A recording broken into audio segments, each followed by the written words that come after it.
Je crois que jamais je ne pourrai oublier ce formidable lundi de Pâques 2022, où j'ai assisté à la plus incroyable chasse aux œufs de ma vie. Bon, il faut dire que nous nous étions donné tous les moyens pour faire de cette journée des fêtes de Pâques exceptionnelles. Nous avons dépensé sans compter. Bon, il faut le dire aussi, les moyens, nous les avons. C'est même le point commun de tous les membres de notre club très fermé. Être riche et épicurien, aimer les bonnes choses de la vie. Bien sûr, lorsque votre compte en banque vous permet toutes vos folies, il est difficile de retrouver cette joie qu'ont les pauvres à acquérir une de leurs envies. Parfois, je me surprends même à les envier. Ce bonheur qu'ils ont lorsqu'au prix de sacrifice ou de courage, ils arrivent enfin à posséder l'objet de tant de convoitises. Pour nous, une carte gold, un passage en caisse, et hop, c'est à nous. C'est d'un ennui. C'est pour combler et pallier ce manque que nous avons donc créé notre club fermé, le RIEC. Littéralement les initiales des riches épicuriens immoraux club. Bon, rien d'original, je vous le concède, mais ça a le mérite d'être clair, du moins pour ses éminents membres.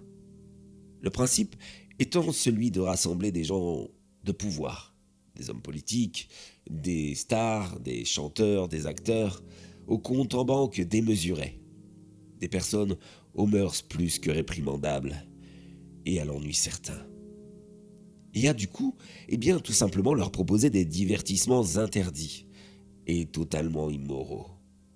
D'où d'ailleurs mon témoignage sur les sites les plus profonds du dark web, là où toutes les pires choses inavouables s'y trouvent. Mais bon, je m'égare. Revenons donc à notre lundi de Pâques 2022, exceptionnel. Le club venait d'être fondé, et il nous fallait marquer le coup.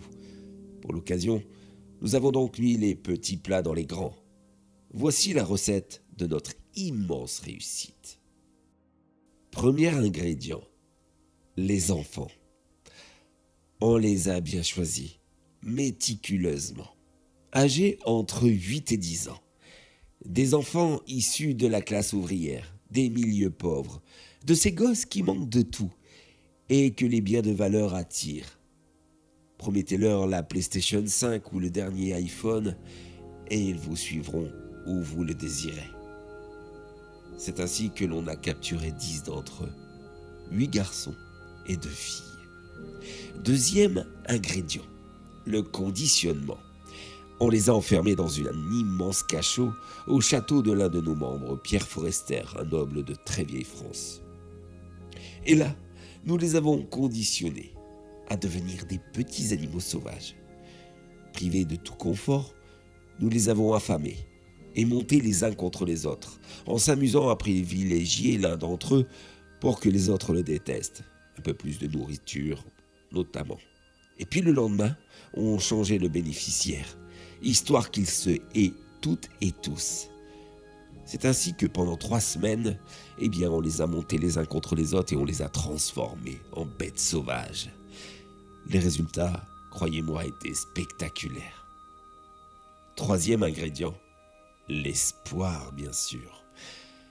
Le lundi de Pâques, lorsqu'ils sont entrés dans les jardins privatifs de notre chère donatrice, Madame de Fellini, ils étaient affamés, épuisés et totalement perdus.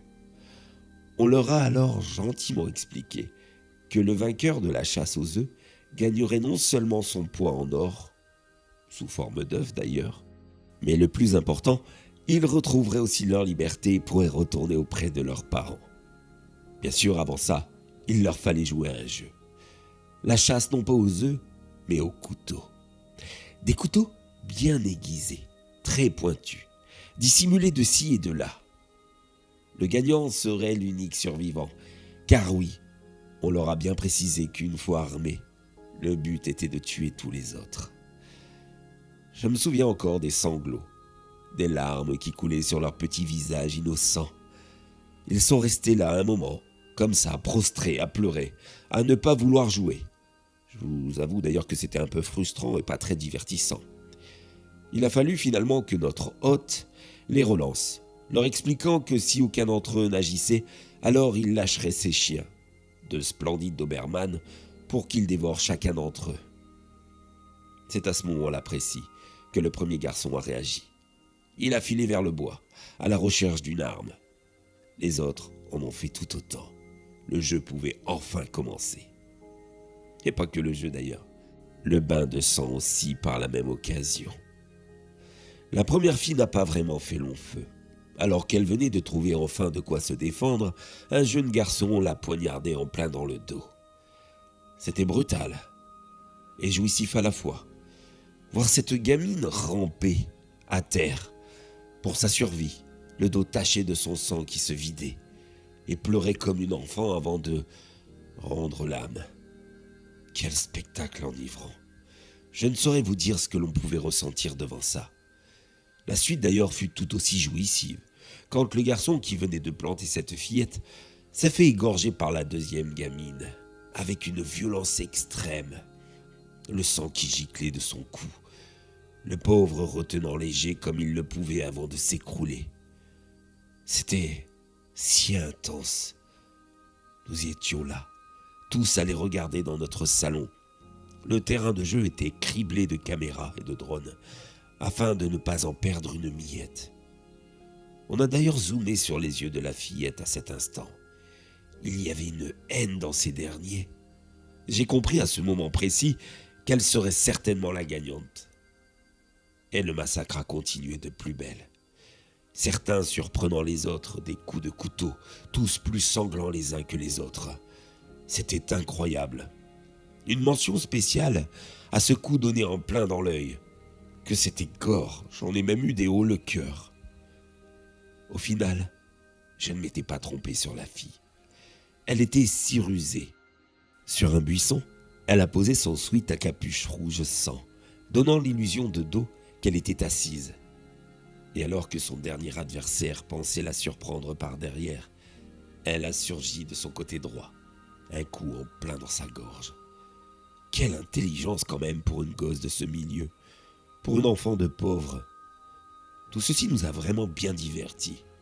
Mais bien sûr, vous vous en doutez, il était impossible de libérer la gagnante. Tout ça ne doit pas se savoir, hormis ici sur le Darknet. Alors on s'est, disons, occupé de notre gagnante, comme il se doit. Elle nous avait tellement excités. D'ailleurs, la coquine avait dissimulé son couteau dans sa manche et a bien blessé notre membre, Sir Wilfrid, lorsqu'il a désiré passer en premier sur elle. Le pauvre ne risque plus de se servir de son sexe avant un bon bout de temps. Bien sûr, on a quand même fini par s'amuser avec, et enfin on l'a tué. Vous comprenez à présent à quel point c'était un Pâques exceptionnel que nous avons passé, et nous projetons de s'amuser encore ainsi pour d'autres fêtes. Comptez sur moi d'ailleurs pour vous poster tout ça. Notre club a encore beaucoup d'histoires à vous raconter.